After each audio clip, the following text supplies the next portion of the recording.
Hello, my name is Andrew Keane. Welcome to Keane on America, the daily interview show about the United States.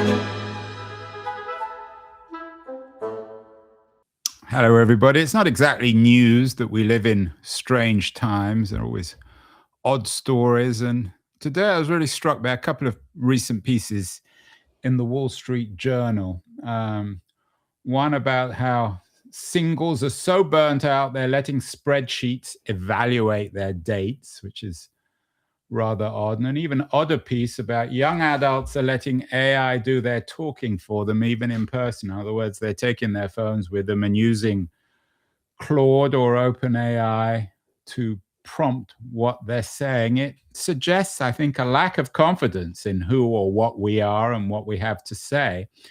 So I thought it'd be a good opportunity to talk to someone whose career as a psychotherapist is built on rebuilding or building confidence, on mental strength. Amy Morin is the author of a whole series of books on how to be mentally strong, including the most recent, the Mental Strength Playbook. She's also the author, if that's the right word, or the creator of an incredibly popular TED speech on how to become mentally strong, the secret of becoming mentally strong, which has garnered over 25 million views. And she's the host of the Mentally Strong podcast. And I'm thrilled that she's joining us from Maine. She normally lives in the Florida Keys, but she seems to be traveling a lot. Amy, welcome to Keane on America. Thank you so much for having me. So I'm not sure if you saw either of these pieces in the journal about singles using spreadsheets to evaluate their dates or taking their phones with them to speak for them on dates. But I'm guessing that it's not exactly news to you that people are lacking so much self-confidence that they rely on technology. It's not. As a therapist, that's exactly what I'm seeing in my therapy office. People are saying things like, I need to set boundaries with my mother-in-law, but I don't know how to do it. So I turned to ChatGPT to say, how do I ask her to not give the kids too much sugar? How do I have this conversation with my friend who borrowed something and didn't return it? And they feel like by going to AI, they're somehow going to get the perfect thing to say to somebody. And if they don't have that perfect thing to say, then somehow they're going to fall short or they're going to mess it up, or they just want to save some of their mental energy. They think if I outsource these decisions to AI, then I'll have more energy left over to do the things that are important. But what's really more important than managing your own relationships? Yeah, you said it. I don't want to turn this into another bashing AI or tech conversation, because if it wasn't AI and tech, it would be something else. So my question is, and I know you deal with this all the time and you address it in your podcast and your speeches and in your books, what is happening? Why is this generation, younger generation it seems, although maybe it's more universal, why are we lacking so much self-confidence? Or is this something that's just in the news now but has always been the case? I think because we live in this world of information overload, we then believe that there's a scientific way to do everything. There must be this scientific process of how I say no to somebody and reject them, yet maintain the relationship. Or there's some scientific way to manage this struggle I'm having with my friends. And we think that if we just look it up, we'll find the right answer. And that's true with a lot of things in life, right? In the digital age, if I don't know how to fix my sink, I can look that up and probably find a video that walks me through it. And we forget that a lot of our relationships, that there's a nuance to it, that it's more of an art than it is a science. And there are all these factors that you can't just plug into a machine and have it spit back out at you. And that there's supposed to be some tension in relationships. Conflict isn't horrible, that having questions and uncertainty and real human conversations are essential. I think we just forget all of that because we live in this world where we're able to look up information for so many practical daily tasks that we just start applying it to all these other areas of our lives too. I don't want to sound like a contemptuous boomer, although I probably am one. But it seems to me when I was growing up in the 70s that a lot of this stuff was just taken for granted. If you wanted to talk to someone about a slightly uncomfortable subject, you had the conversation. Sometimes you didn't. But you didn't go to a book or a television program or anyone. You just went and did it. Am I wrong? What was the experience of these tricky, complicated conversations and interactions in previous generations? How did we do it? I mean, what generation are you from? I don't S mean to be too rude and ask for your birth date, but you're clearly not a Gen Zer. No, so I'm on the line of the, millennial versus Gen X, depending on which chart you look at. So you and I are of different generations. I'm older than you, but at the same time, we're different from the Gen Zers. So is there a break generationally, Amy, and when all this began to change? I think so. I think that the younger generations that are digital natives, they grew up with a iPad and a phone in their hand, are just used to having that kind of contact. I'm grateful that I grew up in the last generation of people who still had play dates in person, and you couldn't call your friends on their cell phone. You had to call their landline and talk to their parents and ask if they could come outside and play. And we got together in person, and we didn't have to worry about social media. There's definitely some benefits to it. And I think that the younger people are just so used to having it, and they're so used to not having the face-to-face interactions that we had, that they've grown up different, right? When we were younger, if you rode your bike to the store, your mom had no way of checking on you. She wasn't following you on an app. She wasn't able to call you, and if you had a flat tire on your bike, you had to figure it out. And I think that's one of the big differences. Today's generation has never had to have that struggle where they have to be on their own, they have to be independent, they don't have to solve problems necessarily. So it just makes sense that they would use digital devices to say, okay, now how do I deal with this relationship problem too? It's so ironic.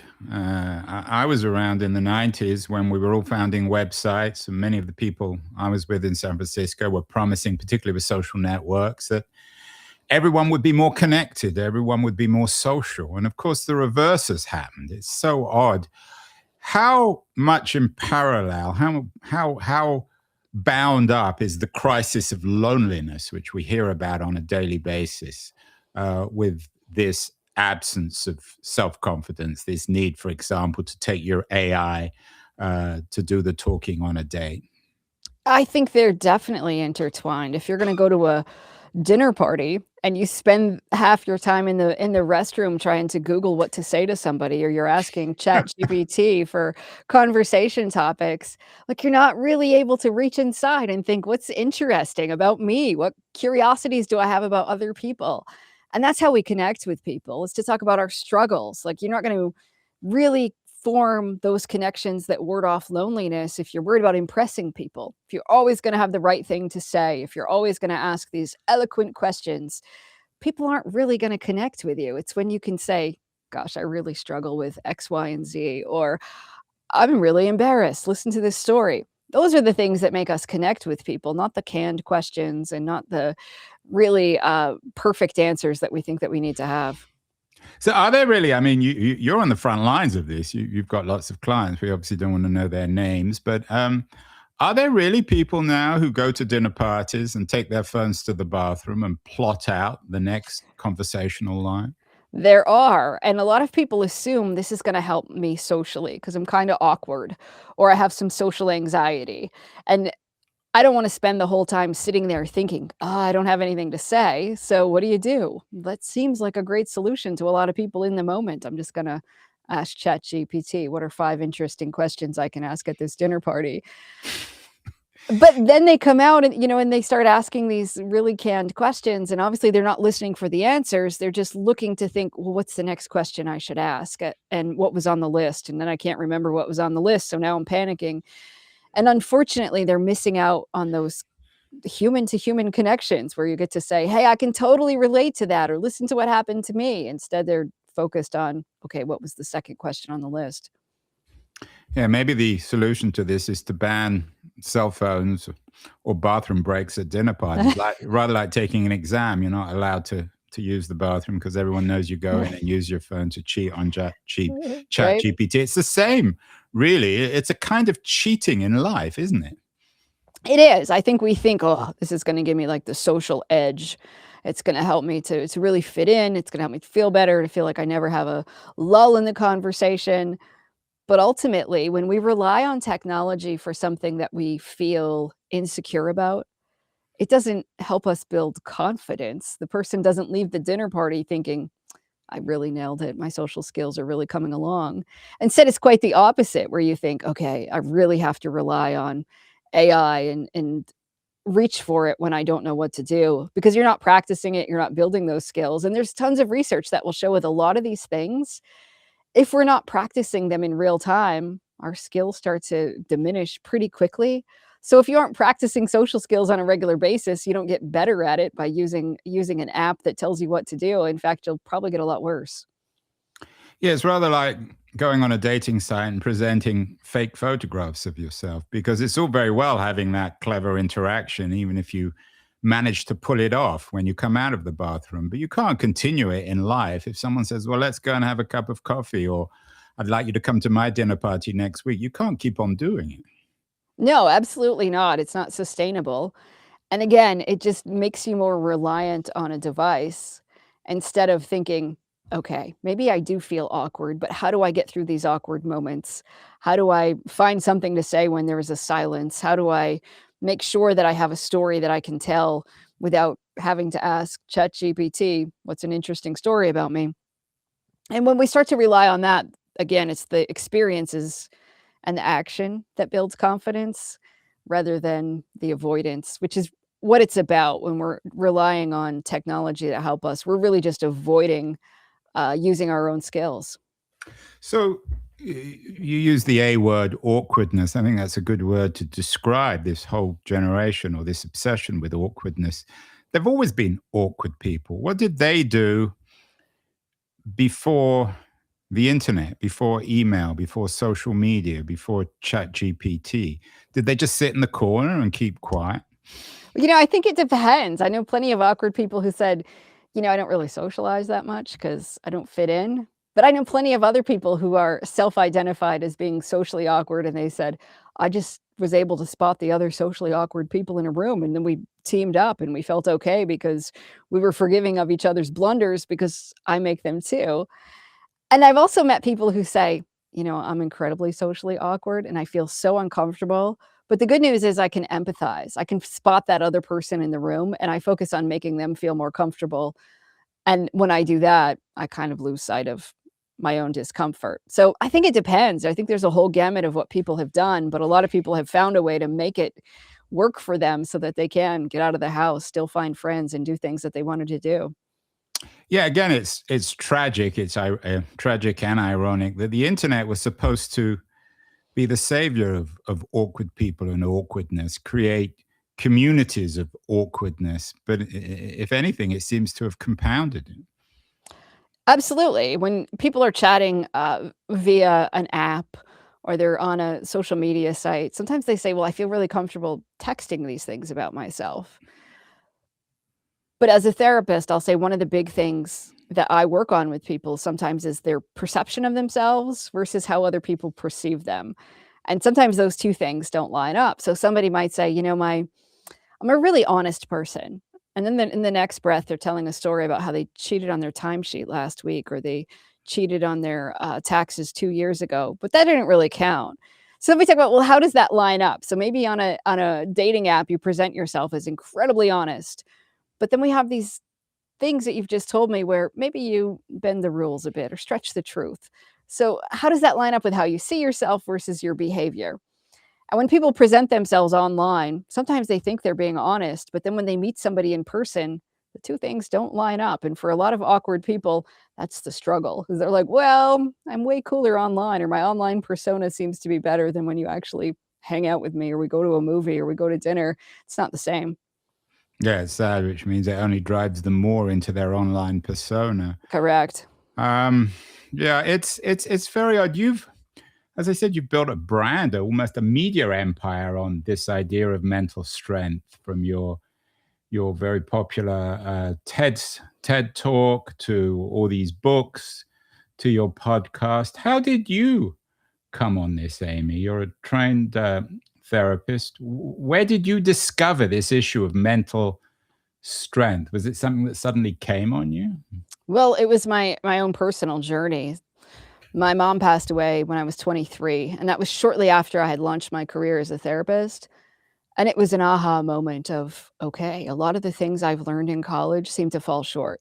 The things in the textbook didn't feel like they were helpful enough when I was in a place of pain. I was grieving her loss, and I didn't feel like it was helpful enough. So I thought, well, here we go. I'm going to embark on this journey to discover what mental strength is, what works, what doesn't, and how you get through tough times through my own research. And when I was 26, it was actually the 3-year anniversary of the day my mom died. My 26-year-old husband died of a heart attack. Oh my God. Yeah, so needless to say, my 20s were just awful. It was one thing after the next, and to feel like my entire world flipped upside down. I didn't have my mom, I didn't have my husband, and I'm supposed to go to work as a therapist and somehow help people deal with their problems. And through it all, though, I learned so much from my personal experience about what mental strength is, what it isn't, the misconceptions society has about it, and what actually works. I didn't wanna just be, like, resilient when people are like, "Let's bounce back from tough times," because I thought, if I do that, I'm just gonna be, like, bracing myself for the next tragedy. I wanted to enjoy the good times in life, and that's what mental strength is. It's about getting the most out of life when you're on that emotional roller coaster, which we're all gonna be on. There's good times, there's bad times, and lots of things in between. And it took years to kinda rebuild a new life, figure out which way was up, which way was down. I got remarried, life was looking pretty good, and my father-in-law was diagnosed with terminal cancer. And I just remember thinking, like, "This isn't fair." I just spent all these years grieving. I don't really have it in me to lose anybody else, but obviously I didn't have a choice. So, on one of the worst days of my life, I wrote myself a letter about what mentally strong people don't do. And when I was done, there was 13 things on the list, and I would just read that over and over and be like, "Okay, today, just don't do these things and you'll be okay." And then I published it online. I thought like 5 people would read it, but like 50 million people read it, and I got a book deal and 7 books, and 13 years later, I'm still talking about mental strength. As long as people are asking, I'm willing to keep answering questions and putting as much content out there as I can. Who reads your books, and who listened to that or read that first piece? Who watches your TED speech? Is it people who are lacking mental self-confidence? Is it people who want to self-medicate? It seems to be a variety of people who feel like they've experienced pain in life and aren't quite sure how to work through it, how to deal with it, how to cope with it, or how to get through it. And a lot of people will say, "Well, I'm high functioning, like I'm an executive. My life looks good from the outside, but something's missing." And I just am struggling to figure out what that is. So I have a lot of people I think that have found my material based on that. Like, okay, how do you manage your emotions? How do you deal with unhelpful thoughts? How do you take productive action in life, whether life is going well or you feel like you're at the bottom of the barrel? Those are kind of some basic skills that I feel like most of us missed. In my generation, we didn't learn about feelings in school, or our parents weren't really particularly interested in a lot of our opinions. I grew up in the latchkey generation where kids were often seen and not heard. We didn't have an equal vote, and I think the pendulum swung a little too far the other way, where kids were getting too much of a vote in the family, and so a lot of parents were saying, "How do I teach my kids mental strength?" So there's kids books in there, a parenting book, a women's book, and as long as people keep asking how to apply it to different populations, I'll keep writing about it. Yeah, it's really intriguing. I mean, you're probably going to say no to this, but do you think that we live in an overly therapeutic culture where everything is treated as some sort of mental illness or another? You mentioned your father-in-law dying, your mother dying, your husband dying. Of course, those are horrible tragedies, especially all at one time. But people do die. I mean, Yep, everyone experiences loss of one kind or another. yep. Are we treating all loss, all kinds of failure as some sort of mental crisis when we just have to deal with it as life itself? Yeah, I actually would agree with that. I think there's so many things right now that we treat as if it's a mental health problem or a mental illness when it's just a normal emotion. Take anxiety, for example. I hear so many people be like, "Yeah, I have anxiety." Well, we should all have anxiety, right? If you didn't have any anxiety, you wouldn't look both ways before you cross the street, but that doesn't mean you have a mental illness.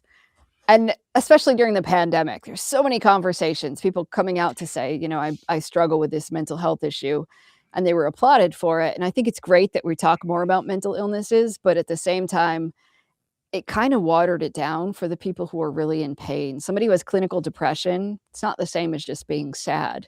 Or somebody who has a social anxiety disorder, that's much different than somebody who feels slightly socially awkward. And I'll hear people say all the time, like, well, everybody needs therapy. No, they don't. I'm a therapist. And I'll tell you first, like, not everybody needs therapy. In fact, for a lot of people, if they want to like dig into their childhood in great detail all week long and sort of indulge themselves in just chit chatting about everything with a therapist, that's not really about what therapy is. Therapy is meant to treat mental illness, it's meant to treat mental health issues. It can be preventative, but I think just normalizing a lot of the feelings we have as feelings rather than making people think, yeah, if I'm kind of sad today, it must mean I have depression and therefore I have a mental illness and I should go get help for it. Yeah, we did a show about this actually a few weeks ago with the American Enterprise Institute psychotherapist Sally Satel. You probably know her work, who said the same thing. So, how do we address this crisis? Is it by demedicalizing it? What's the best way to address this crisis, which seems to be universal, seems to be very troubling? And even when it isn't troubling, um, it's concerning when people are, as you say, treating what seems to others as normal anxiety as this endless crisis. I think it starts with a lot of the misinformation that's out there.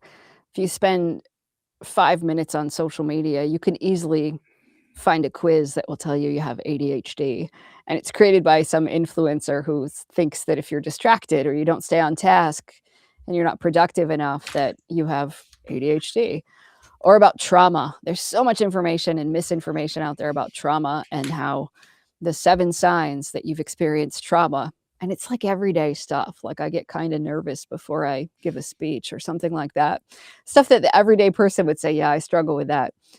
It's not necessarily a sign of trauma. So I think it starts with educating ourselves on how to become more media savvy, not buying into a lot of the things that we read about and hear about just because it sounds good. I mean, this a lot of this stuff that gets spread on the internet these days, it's stuff about that we can relate to. So therefore we think, well, this is me. This is me. When somebody's talking about my inability to stay on task, I feel like if I can chalk it up to ADHD, then it's not my fault. So I think that would be a good place to start. And then I think just educating young people about feelings, about having tough conversations, about relationships, and giving people life skills. I know when they ask college students, like, did you feel prepared for college? The vast majority of them, like 96% said, yeah, academically, I was prepared. And yet the vast majority of them said, but emotionally, I wasn't prepared. I don't know how to deal with a roommate issue. I don't know how to ask my professor for help. I don't know how to deal with anxiety or sadness or loneliness. And I think we're doing people a real disservice because those are the young people that are then going to go on TikTok and find some quiz and then diagnose themselves with something that they don't even have. And a lot of these things become a self-fulfilling prophecy. If I believe I have an anxiety disorder, I could easily talk myself into it. I start saying, well, I can't do that because I have anxiety. And then when I stop doing stuff, I'll probably develop an anxiety disorder. I'll put myself at risk for one. So I think there's a lot of things we could do to make sure that the information we're putting out there is much more credible. Yeah, Satel and I talked about the responsibilities of the medical community. I mean, to what extent do conditions like autism now become so prevalent and universal that everyone thinks? I mean, you talked about ADHD, but is autism another quote unquote condition being on the spectrum that has been so I don't know what the right word is, uh so taken up by medical amateurs that everyone thinks they're autistic now, or everyone thinks their kids are autistic, and it's become a kind of passport of one kind or another. Absolutely. I think that's another one that, because it is a spectrum, obviously, autism isn't one size fits all. There's a lot of symptoms of it or a lot of signs of it that can be attributed to lots of different things. And I hear a lot of people say that, like, well, I'm kind of autistic. And they might mean I have some social anxiety or I feel kind of awkward in social situations. But when we use labels and we use them incorrectly, it does more harm than good. Even right down to like the label of burnout. That's been the big one lately is everybody who comes into my therapy office says I'm burned out. But the medical definition of burnout is much different than what people are describing. If you're actually burned out, then it means you're gonna need, like, a sabbatical from work, and it would be a clinical issue where you're having health problems and mental health issues. It doesn't mean, "Gee, I'm kinda tired this week." But when we use the wrong label for things like ADHD, autism, even burnout, it's watering it down and causing people to think, "Well, I'm supposed to be live up to this label or I'm supposed to act in a certain way." Yeah, I mean, how many of the people who come into your office? I mean, I don't want you to cannibalize your own business because you obviously make a good living on that front too. But how many of the people who come into your office or the offices of doctors like yourself uh, shouldn't be in those offices and should be just living their life and dealing with whatever issues that hit them as they always do in anyone who's alive? It depends where I've worked over the years. I've worked in community mental health centers where I think most of the people who came into my office needed to be there. However, when I've gone into private practice and advertised on the internet, I get plenty of people who they're like, I'm doing okay in life, but I'm a little stressed out sometimes. And they don't really need therapy for that. They might need a self help book, or they might need some friends to talk to, or a support group, or something like that. But intensive therapy isn't the right level of care. So I think it depends on where your clients are coming from. Yeah, and how much are you troubled, or should we be troubled by this ubiquity of online therapy? It's hard to listen to a podcast these days without someone advertising affordable online therapy, suggesting that we all need it. So, I was the editor in chief of Very Well Mind, which is one of the biggest mental health websites in the world. And part of what I did there is I tested every major online therapy website, and this was pre-COVID, so there were fewer online therapy sites, but they were still just starting up. Because I wanted to see for myself. I was a 100% in-person therapist at the time, and I thought, "This can't work." And it wasn't all created equal. There were some places that I visited where I had really good therapists. I was kind of undercover, but I had therapists that, like, really knew what they were doing, and I thought, "Oh, this person is trained. I think somebody came in to see this person for treatment, it would be great." But then some of the other websites, I have no doubt that the person didn't actually read the emails. They wouldn't remember who they were talking to. They just kind of gave out canned generic advice, and that frightens me. Amy, I wonder one of the other troubling consequences is, earlier there are many people, you can see them certainly on the streets of San Francisco where I live, who clearly need therapy, who clearly have very serious forms of mental illness. Is the fact that everyone now, or so many people, um, think they need some sort of mental therapy, does that undermine the communities who actually need it? Unfortunately, that can be a problem. There are really long wait lists for a lot of therapists. And so sometimes people are on the wait list for 3 months, 6 months. I've never met anybody who said, "I'd like to go to therapy in 6 months." Usually by the time somebody makes that phone call and they need therapy, they need it, like, right away, not 6 months from now. So I do think that there are times when having more money, having more flexibility, being able to see the therapist of your choice, can become something that creates a bottleneck for other people. So how do we become mentally stronger? There was an interesting piece in the Guardian, a recent piece, an op-ed by Emma Beddington that quoted you about cognitive resets, becoming more self-confident. Is it the equivalent, the mental equivalent of going to the gym, of building up our self-confidence muscles? Yeah, every day we have opportunities to say, "Am I gonna do something that keeps me stuck in the same old patterns, or am I gonna do something that helps me to grow stronger?" So, like, in that article, they took a play from the Mental Strength Playbook where I talked about a power phrase, just having a Yeah, a phrase. short positive sentence. Right, just to change what you're thinking because Can it turn a spineless worm like me, and those are her words, Emma's words, into a go-getter. And so the answer is yes. Sometimes our thoughts affect how we feel. It affects how we show up, our actions. If I walk into a room thinking nobody likes me, I'm going to mess up, and I'm incredibly socially awkward, I'm going to walk into that room a lot differently than if I walked in saying, here I am. I'm going to do my best. I'm going to talk to people and hopefully I make some connections. Like your body language is different. Your body believes what your brain tells it. So if I say, "Oh, I can't do this," suddenly I'm gonna struggle more, whether I'm talking about how many push-ups I can do or how I'm gonna do at a networking event. So changing our thoughts can be powerful, and that's not the end all be all. Like, nobody sits on the couch and thinks positive and then changes their life. You have to put it into action, but often it's the first step. So, I mean, obviously, people listening to this conversation might go out and get one of your books. The latest one is the Mental Strength Playbook, or watch your TED speech, or sign up for your podcast. But what else can they do apart from listening to your wisdom? I think one of the most powerful things we can do at the end of every day is just ask yourself, what did I do today to grow mentally stronger? There's so much that you can't control every day. I can't control what somebody else does. I can't control if my patients get better. I can't control the weather, the economy. The list goes on and on. But every day is an opportunity to grow stronger. So it might be I had that tough conversation. I spoke up to somebody when it was uncomfortable, or it's I resisted online shopping when I was trying to stick to my budget. Whatever it is, just acknowledging that I think helps us to have be able to see our progress. Okay, I'm better today than I was yesterday. Awesome. And then what am I going to do tomorrow? Because otherwise, there's things that all of us can do today that we probably couldn't have done 5 years ago, but we forget about that. We think, no, I'm kind of stuck. But when you do that every day and you just say, what did I do today to grow stronger? It helps you recognize how far you've come.